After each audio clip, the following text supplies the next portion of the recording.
Marwari media आप देख रहे हैं। आज है 7 जून 2026 रविवार का दिन, हिंदू तिथि ज्येष्ठ माह की सप्तमी। नजर डाल लेते हैं आज की बड़ी खबरों पर। शुरुआत कर देते हैं देश की बहुत बड़ी खबर के साथ।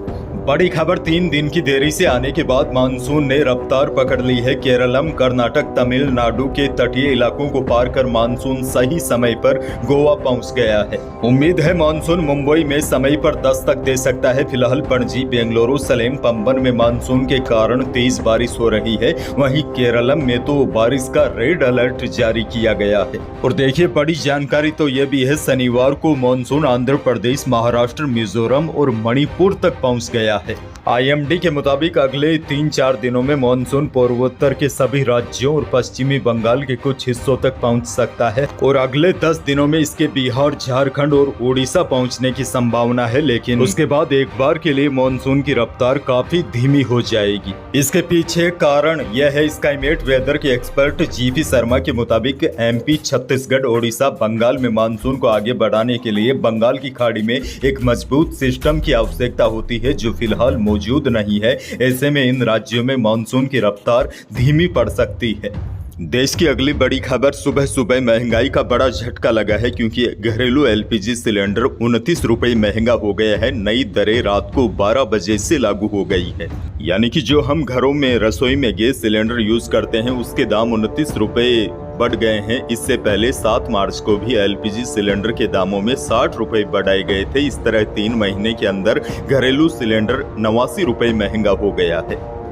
देश की एक और बड़ी खबर, नीट पेपर लीक मामले में शिक्षा मंत्री धर्मेंद्र प्रधान के इस्तीफे की मांग को लेकर कोकरोच जनता पार्टी ने शनिवार को दिल्ली के जंतर मंतर पर 5 घंटे प्रदर्शन किया। पार्टी के फाउंडर अभिजीत दीपके ने कहा, अगर मंत्री ने इस्तीफा नहीं दिया तो पूरे देश में प्रदर्शन होगा। अगले शनिवार यानी 13 जून को जंतर मंतर पर फिर प्रदर्शन करेंगे। आपको बता दूं, अभिजीत कल सुबह ही अमेरिका से दिल्ली लौटे थे। वे एयरपोर्ट से सीधे जंतर मंतर पहुंचे थे। यहाँ अभिजीत अंबेडकर की फोटो, बायोग्राफी और संविधान की कॉपी लेकर पहुंचे थे।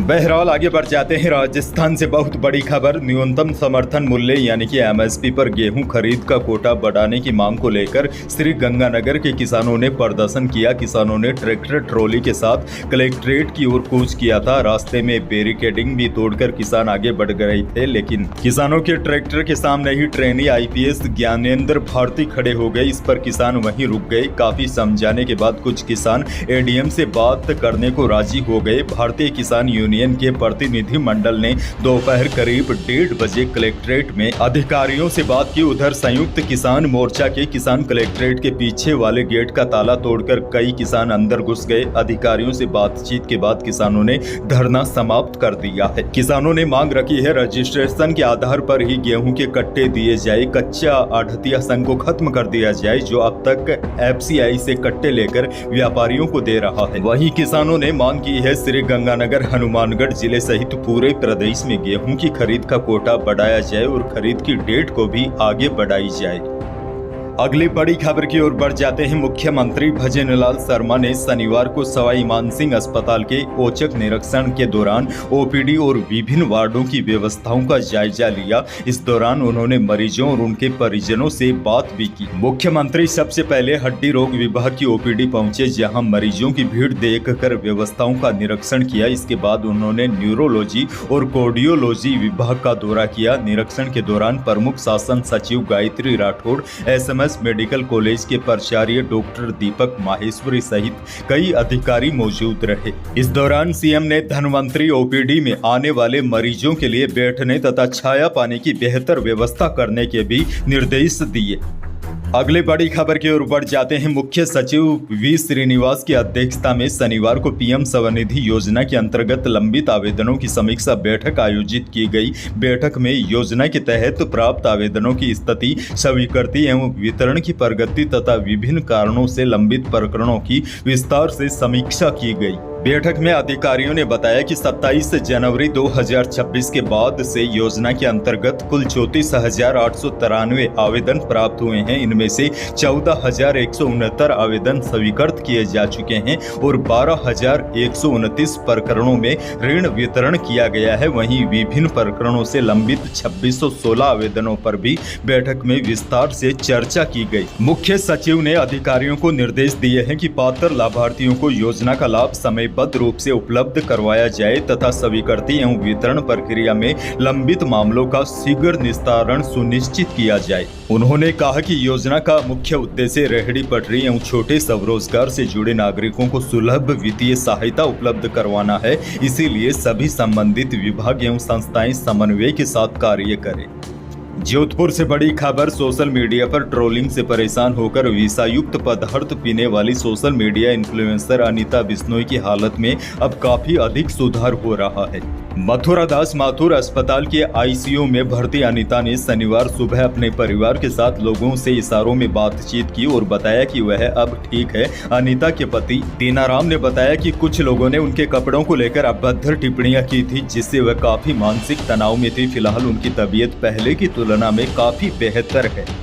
आगे बढ़ेंगे। खींवसर विधायक रेवत राम डांगा पर गुरुवार की रात नावा के पास जानलेवा हमला नहीं हुआ था, यह एक हादसा बताया जा रहा है। इससे पहले खबरें आई थी कि रेवत राम डांगा पर जानलेवा हमला हुआ है, लेकिन इस पूरे मामले का खुलासा पुलिस ने कर दिया है। यह कोई हमला नहीं था, एक हादसा था। शराब पार्टी कर लौट रहे युवकों ने ओवरटेक के दौरान लापरवाही से कैंपर चलाते हुए विधायक की फॉर्च्यूनर को कट मार दिया था। हादसे के बाद दोनों युवक डर गए और नशे में अपनी गाड़ी दौड़ाने लगे। यह देखकर विधायक को शक हुआ और उन्होंने अपनी फॉर्च्यूनर से उनका पीछा शुरू कर दिया और अपने ऊपर हमले की आशंका में विधायक ने पुलिस को भी सूचना दे दी। जांच में सामने आया है कि जिस स्कॉर्पियो सवार कैंपर सवार बदमाशों को एस्कॉर्ट करने की बात भी सामने आ रही थी, वो भी उसी खाकड़की गांव की ही है। पुलिस ने खुलासा किया है यह कोई हमला नहीं था बल्कि एक हादसा था। आरोपियों को पकड़ने के बाद पुलिस ने पूरे मामले का खुलासा कर दिया है।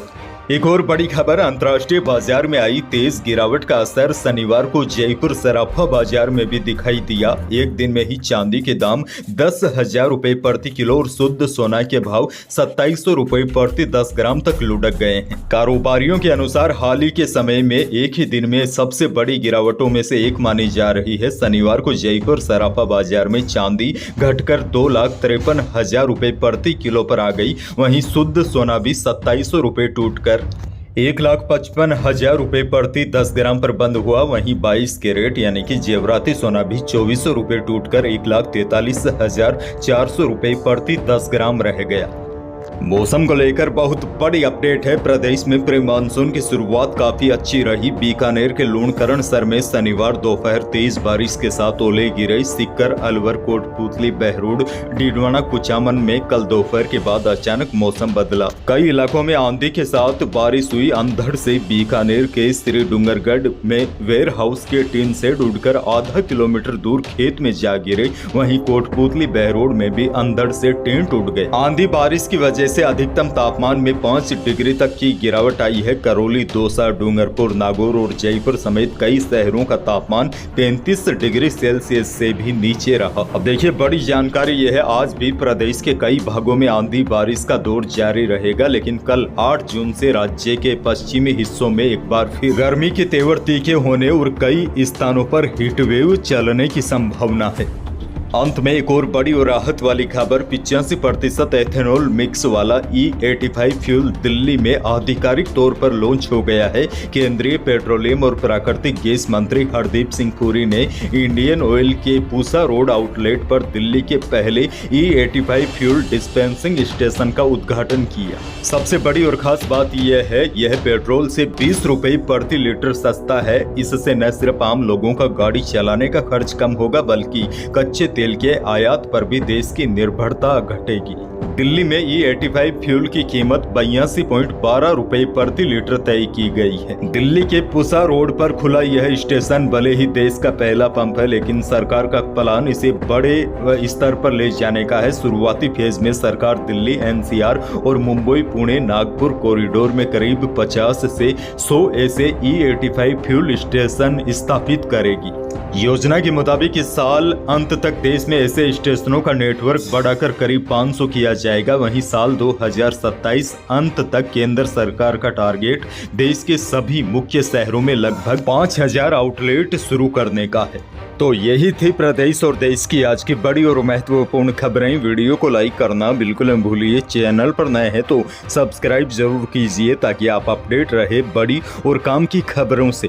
धन्यवाद।